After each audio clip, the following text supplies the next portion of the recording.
በስመ አብ ወወልድ ወመንፈስ ቅዱስ አሐዱ አምላክ አሜን። የአምላካችን የቅዱስ እግዚአብሔር ቤተሰቦች፣ የእመቤታችን የቅድስት ድንግል ማርያም የቅዱሳን ሁሉ ወዳጆች ልጆች እንደምን ሰነበታችሁ? ደህና ናችሁ? አሜን። ለዚህች ዕለት ያደረሰን ቸሩ መሐሪና ይቅር ባዩ አምላካችን ብሩክና ቅዱስ እግዚአብሔር ምስጋና ይድረሰው። ባለፈው በክፍል 58 መንፈሳዊ ትምህርታችን በዓለም ሳላችሁ መከራ አለባችሁ በሚል ርዕስ የዮሐንስ ወንጌል ምዕራፍ 16 ቁጥር 33ን መነሻ በማድረግ ጌታችን የተናገረውን በዓለም ሳላችሁ መከራ አለባችሁ፣ ነገር ግን አይዟችሁ እኔ ዓለምን አሸንፌዋለሁ እንዳለን እግዚአብሔር በመከራ ውስጥ እናልፍ ዘንድ ለምን ፈቀደ ካለን መከራ ደካማ ማንነታችንን እንደሚያጠነክር፣ መከራ እውነትን ከሐሰት ለይቶ እንደሚገልጥ፣ መከራ ወደ እግዚአብሔር የበለጠ እንደሚያቀርበን፣ መከራ መብዛቱ ደግሞ እኛ ከዚህ ዓለም አለመሆናችንን እንደሚያረጋግጥ ተነጋግረናል። ከዚህም በመቀጠል መከራን እንዴት ተቋቁመን እንውጣ ስንል የግንኙነት ኔትወርካችን እንዳይቋረጥ በእጅጉ መጠንቀቅ፣ መገናኛ ኔትወርካችን ጸሎት መሆኑ፣ በዚህም ተግተን ልንጸልይ እንደሚገባ፣ በመቀጠልም አዋዋላችንንና የከበቡንን ባልንጀሮቻችንን መምረጥ እንደሚገባ፣ ብቻችንንም ደግሞ መዋጋት ተገቢ እንዳልሆነ፣ ይልቁንስ አብረውን ሊዋጉ የሚችሉ መንፈሳዊ ወንድም እህቶችን ማደራጀት እንዳለብን፣ በመጨረሻም የእግዚአብሔርን ቃል መታጠቅ የግድ ከመከራ መውጫ መንገድ እንደሆነ ተማምረን ነበር። በዛሬው መርሃ ግብራችን ደግሞ በዘመናት የማይለወጠው የሰይጣን ፈተና በሚል ርዕስ የምንማማር ይሆናል። አምላካችን ብሩክና ቅዱስ እግዚአብሔር ያስተምረን።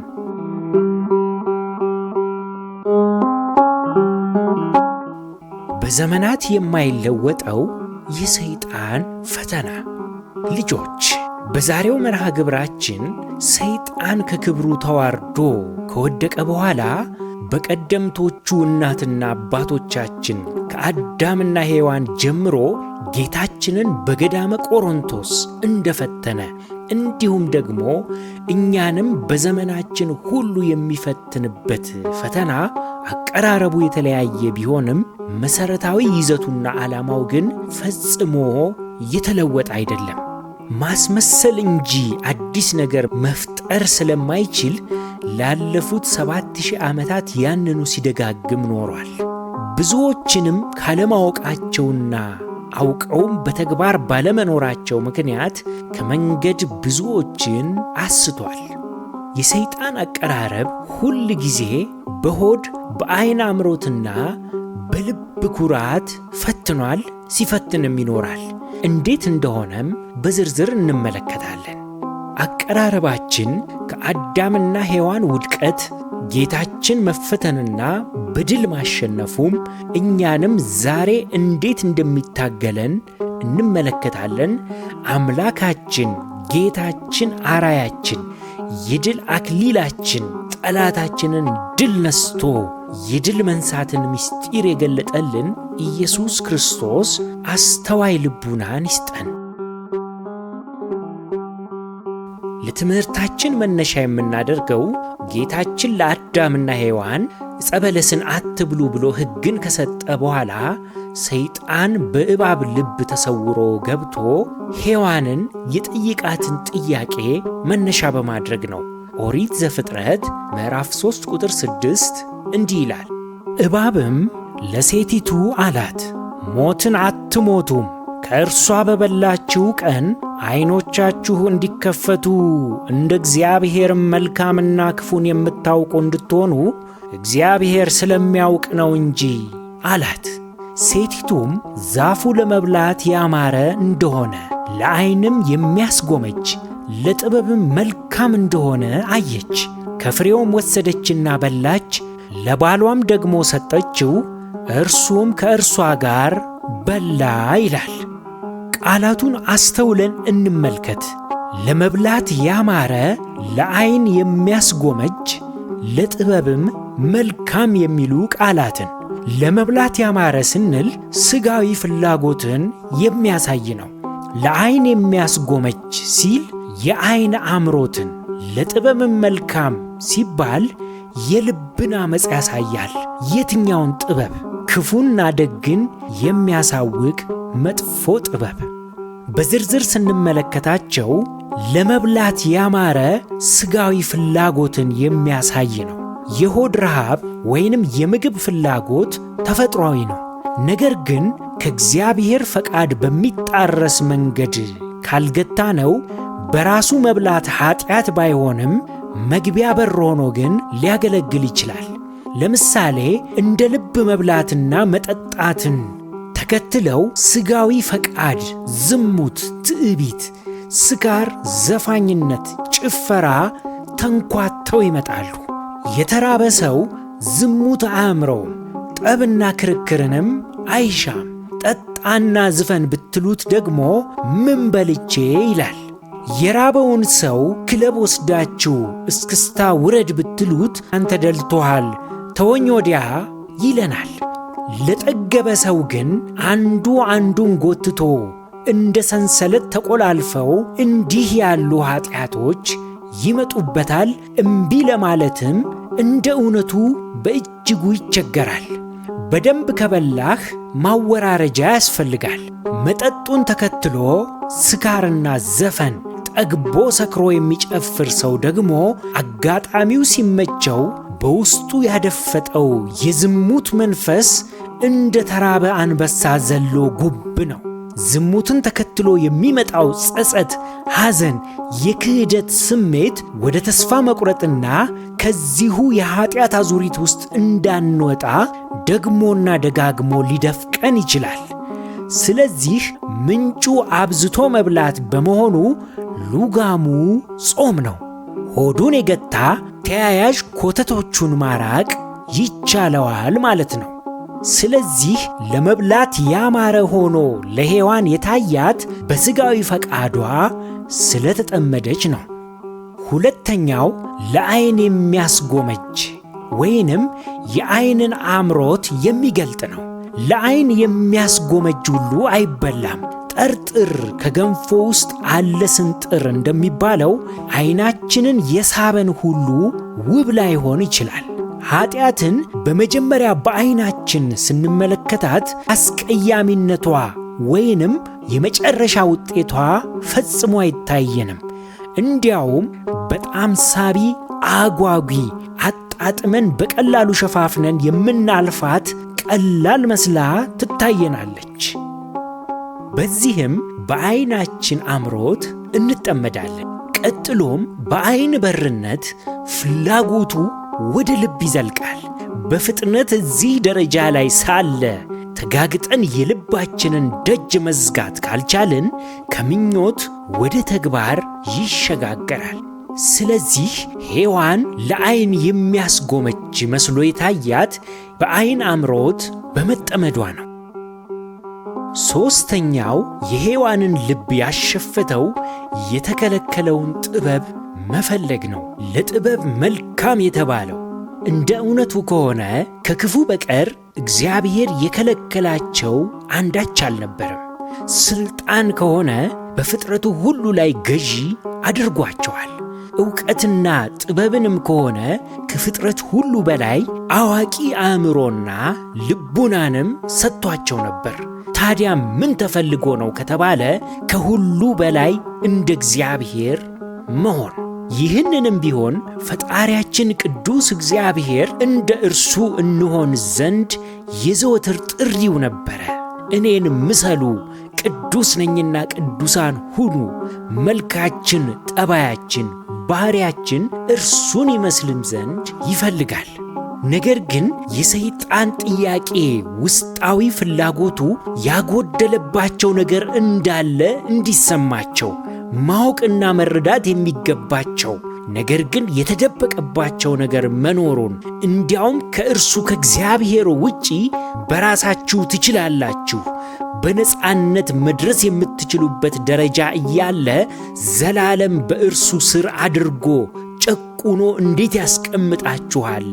ስለዚህ የተከለከለውን ጥበብ በማወቅ እንደ እርሱ ሁኑ፣ ተካከሉት በማለት ልባቸውን አሳመፀ። እነርሱም እውነት መስሏቸው በበሉ ጊዜ ወዲያው ያወቁት ጥበብ ቢኖር ራቁትነታቸውን ነበረ። ቃሉም እንዲህ ይላል።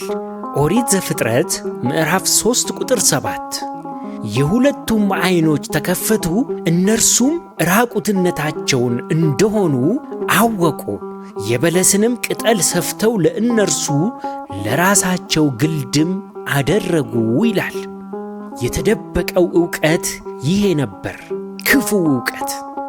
በዚህ ፈተና ሰይጣን የመጨረሻ ማጥቃቱን ያደረገው በልባቸው ላይ ሲሆን ታዛዥነትን ወደ ጎን ገፍተው ትሕትናን አርቀው ከእግዚአብሔር ዙፋን ለመጋፋት አሳሰባቸው። ያኔ የልብ ኩራትና ትዕቢት ተወለዱ። ራስን ከፍ ከፍ ማድረግና ከእግዚአብሔር ተነጥሎ በራስ ለመቆም የሚደረግ መፍጨርጨር ለታላቁ ውድቀት ዳረጋቸው። ያሳዝናል። እንግዲህ ሰይጣን አዳምና ሔዋንን ከጣለ ከ5500 ዘመናት በኋላ በጌታችን ዘመን ይህንኑ ፈተና ሲደግመው እንመለከታለን። ጌታችን ታዲያ ፈተናውን እንዴት ድል አደረገ? የሉቃስ ወንጌል ምዕራፍ 4 ቁጥር 1 እስከ 13 ኢየሱስም መንፈስ ቅዱስ ሞልቶበት ከዮርዳኖስ ተመለሰ። በመንፈስም ወደ ምድረ በዳ ተመርቶ 40 ቀን ከዲያብሎስ ተፈተነ። በእነዚያም ቀኖች ምንም አልበላም።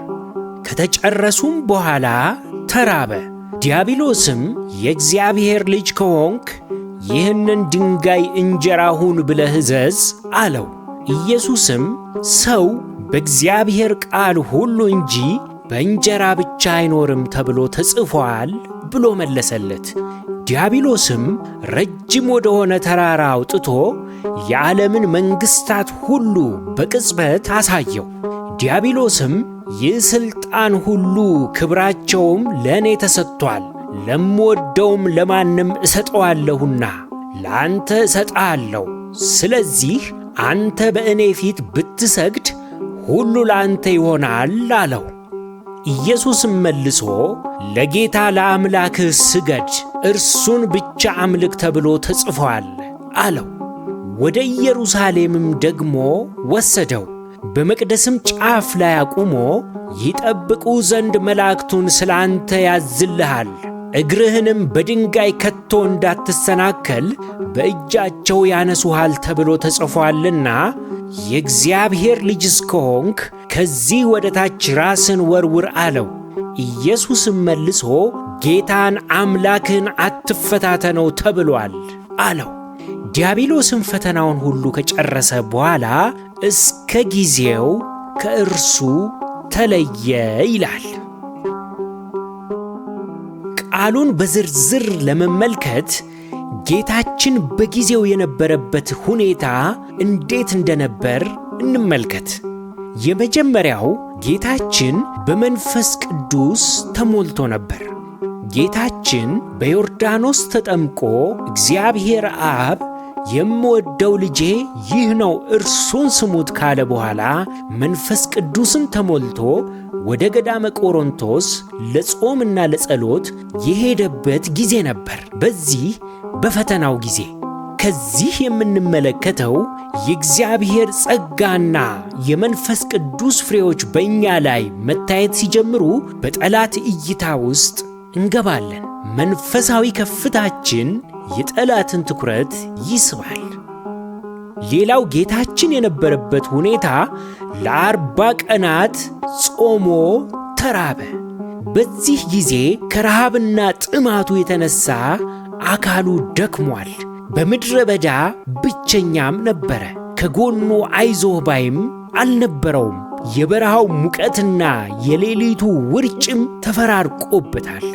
ይህ ሁኔታ የሚሰጠን ትምህርት የጠላት ጥቃት የሚሰነዘረው አካላችን ሲዳከም፣ አእምሮአችን ብሎ ሲሰላች፣ ለነገሮች ሁሉ ያለን ሞራል ወድቆ ተስፋ ወደ መቁረጥ ስሜት ውስጥ ስንገባ፣ በመንፈሳዊ ሕይወታችንም ብቸኝነት፣ ባዶነት ሲሰማን ያኔ ነው እውነተኛው የሰይጣን ፈተና የሚመጣው።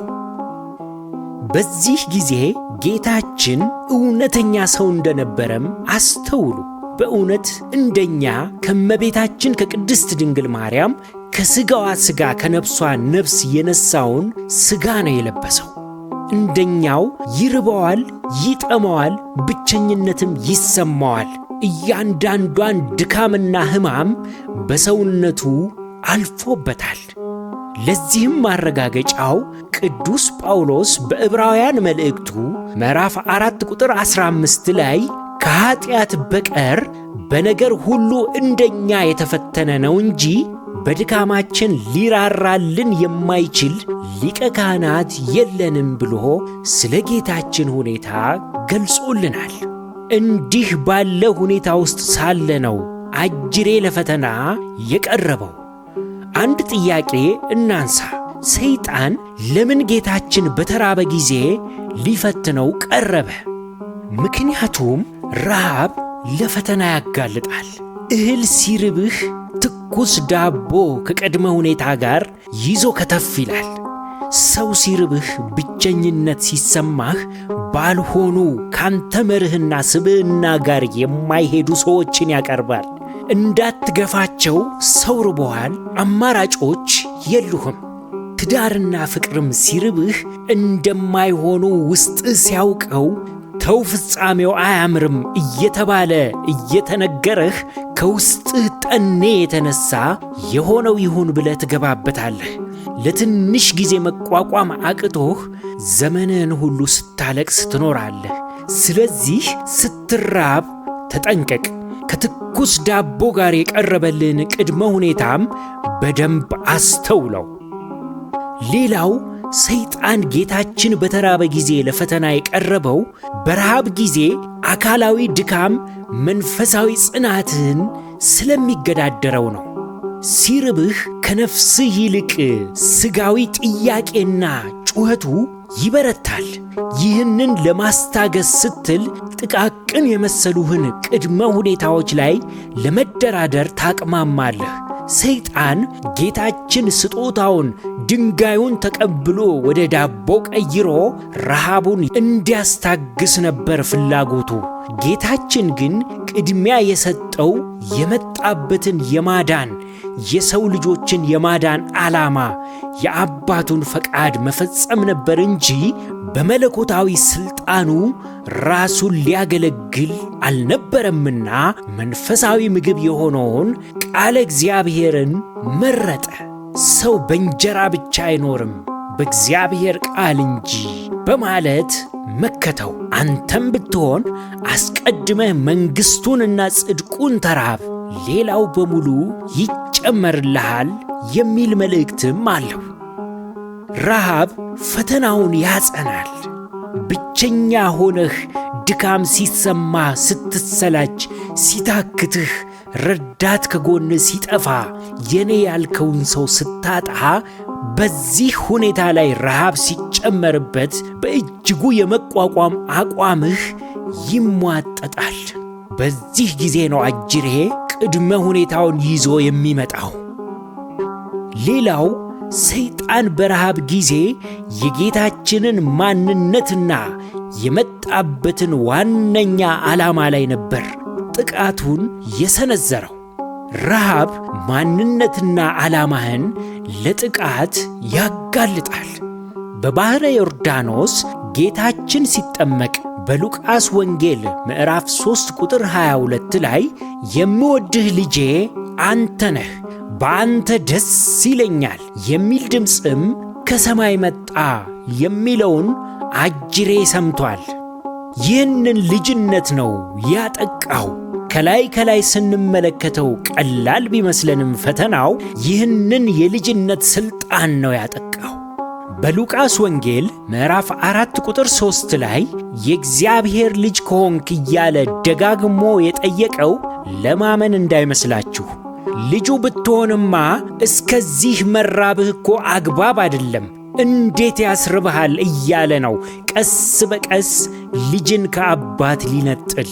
አዛኝ መሳይ በሸንጎ እንደሚባለው የተለመደች ፈተና። ከገነት ካሉ ዛፍ ሁሉ እንዳትበሉ አዟልን እንዳለው አያችሁ። እዚህ ጋም እንዴት መብላትን ከለከላችሁ ሊል ነው።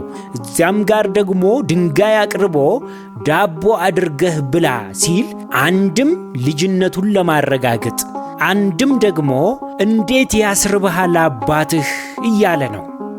ዛሬም አንተ መከራ ውስጥ ስትሆን እስከዚህ ድረስ የምታምነው አምላክህ እንዴት ዝም አለ? እንዴት ፈቀደ?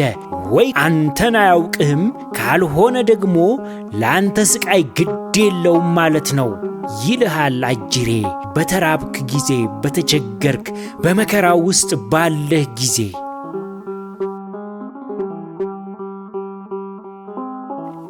እስኪ ሦስቱም ፈተናዎችና ትርጉማቸውን እንመልከት።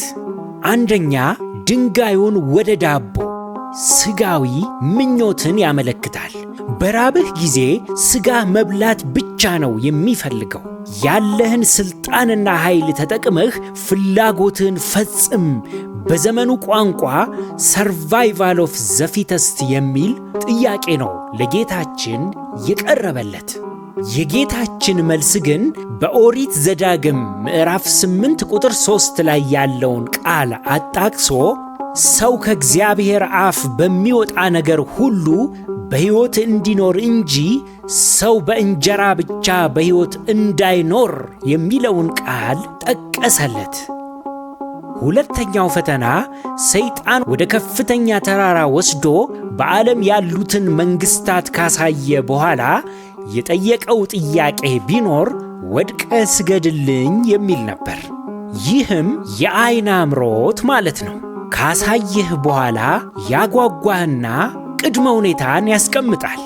ሰው ብዙ ጊዜ በዓይን አምሮቱ ይጠመዳል። ወድቆ መስገድ ማለት ተገዥነት፣ የበታችነት፣ ከሥልጣኑ በታች ለመተዳደር መፍቀድ ማለት ነው። ፈጣሪ ለፍጡር እንዲሰግድ ነው እየተጠየቀ ያለው። በሉቃስ ወንጌል ምዕራፍ 4 ቁጥር 5 እስከ 7 ዲያብሎስም ረጅም ወደሆነ ተራራ አውጥቶ የዓለምን መንግሥታት ሁሉ በቅጽበት አሳየው። አንተ በእኔ ፊት ብትሰግድ ሁሉ ለአንተ ይሆናል አለው። ይሄ እጅግ አደገኛ ጥያቄ ነው።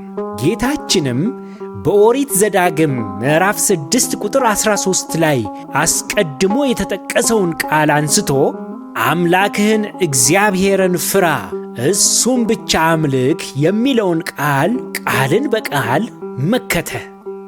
ሦስተኛው ፈተና ወደ ታች ራስን ወርውር የሚል ነበር፣ የልብ ኩራትን የሚያመጣ።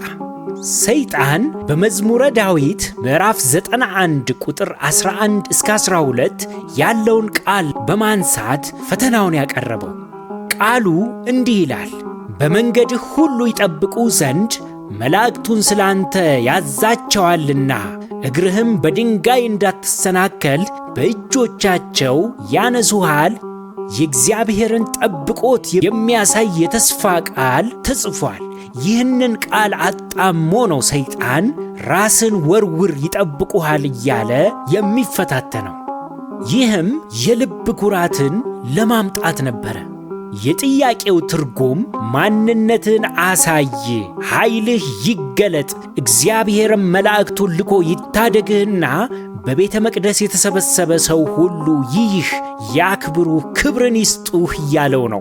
ጌታችን ግን እንዲህ ባለ ምድራዊ አድቬንቸር ራሱን ለመግለጥ አልመጣም። እንዲያጨበጭቡለት ሳይሆን ዋጋ ከፍሎ በደሙ ሊገዛን ነበር አመጣጡ። አንተም ብትሆን ለዝና ለምድራዊ ዕውቀትና ክብር አትስራ፣ ያለበለዚያ በሰይጣን ወጥመድ በልብ ኩራት ትያዛለህ። የጌታችንን መልስ እንመልከተው። በኦሪት ዘዳግም ምዕራፍ 6 ቁጥር 16 ላይ አምላካችሁን እግዚአብሔርን አትፈታተኑት ተብሎ ተጽፏል ሲል መልሶለታል። ቃልን በቃል የተጣመመውን ቃል በተቃና የሰይፍ ቃል። የጌታችን መልሱ ሆነ ብለህ ራስን ለፈተና እያጋለጥክ ምን ጣለብኝ፣ እግዚአብሔር እንዴት እንዲያደረገብኝ አትበል እያለ ነው። እንግዲህ ሦስቱን ፈተናዎች ከተመለከትን ጌታችን እነዚህ ፈተናዎችን ያሸነፈበት የመከተበት ስልቶቹ ምን ይመስላሉ ብለን እንመልከታቸው። የመጀመሪያ ማሸነፊያ ስልቱ በቃለ እግዚአብሔር ነው። እንዲህ ተብሎ ተጽፏል እያለ ፈተናን የምናሸንፈው ቃለ እግዚአብሔርን በማወቅና አጠቃቀም ስልቱንም በመረዳት ነው። ስለዚህ ቃለ እግዚአብሔርን አዘውትረህ እወቅ። ሌላው ጌታችን ያሸነፈበት ስልት በመንፈስ ቅዱስ ዘወትር በመሞላቱ ነው። ዘወትር የእግዚአብሔር መንፈስ ቅዱስ በእኛ ላይ እንዲኖር፣ ስናጠፋ እንዲገስጸን፣ እንዲመልሰን ወደ ቀናው መጸለይ፣ ለፈቃዱ መታዘዝ፣ ቃሉን ማክበር አለብን። ታዲያ መንፈስ ቅዱስ በእኛ ላይ መኖሩ በምን ይታወቃል ካልን በፍሬያችን ነው። ሌላው ከጌታችን የምንማረው ማሸነፊያ ስልት አቋራጭ መንገዶችን ሁሉ መዝጋት ነው። ወድቆ በመስገድ ብቻ መንግሥትን መውረስ እንደማይቻል ጌታችን አሳይቶናል። ከጊዜያዊ ምቾት ለእግዚአብሔር መታዘዝን መምረጥ፣ ከጊዜያዊ ደስታ ይልቅ የወደፊት ዓላማን ማስቀደም ለሥጋም ሆነ ለነፍሳችን በእጅጉ ይጠቅማል። አቋራጭ መንገድ በወጥመድ የታጠረ ነው። አቋራጭ ዘመንን ያቋርጣል። ሌላው የማሸነፊያ ስልት ማንነትን ማወቅ ነው። በእግዚአብሔር አርአያና አምሳል የተፈጠርን የጸጋ የልጅነት ሥልጣን የተሰጠን ልዩና ድንቅ በሆኑ እጆቹ ያበጃጀን መሆናችንን ፈጽሞ መጠራጠር አይገባም። ጌታችንም የምወደው ልጄ እርሱ ነው በመባል ተመስክሮለታል። እኛንም ቢሆን እግዚአብሔር ልጆቹ ነንና በፈተና ውስጥ አይተወንም። ስለዚህ ማንነትን ስታውቅ ለፈተና የማትበገር ትሆናለህ። ሌላው የማሸነፊያ ጥበብ ትዕግስትና ጽናት። ጌታችን ለ40 ቀናት ብዙ መከራዎችን በጽናት አሳልፏል። አንተም ታገስ፣ በፈተናም ጽና። በመጨረሻም ይህም ፈተና በእኛ ሕይወት እንዴት መቋቋም እንችላለን፣ እንዴትስ ይተገበራል የሚሉ ነጥቦችን እናንሳ። የመጀመሪያው ጠንካራ ፈተና የሚመጣው በደከምክበት ጊዜ መሆኑን እወቅ።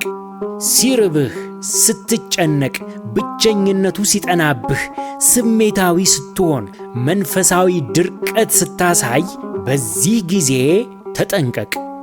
ሌላው ወደኛ ሕይወት ስናመጣው ሰይጣን ዛሬም ሦስቱን መፈተኛዎች እንደሚጠቀም ማወቅ አለብን።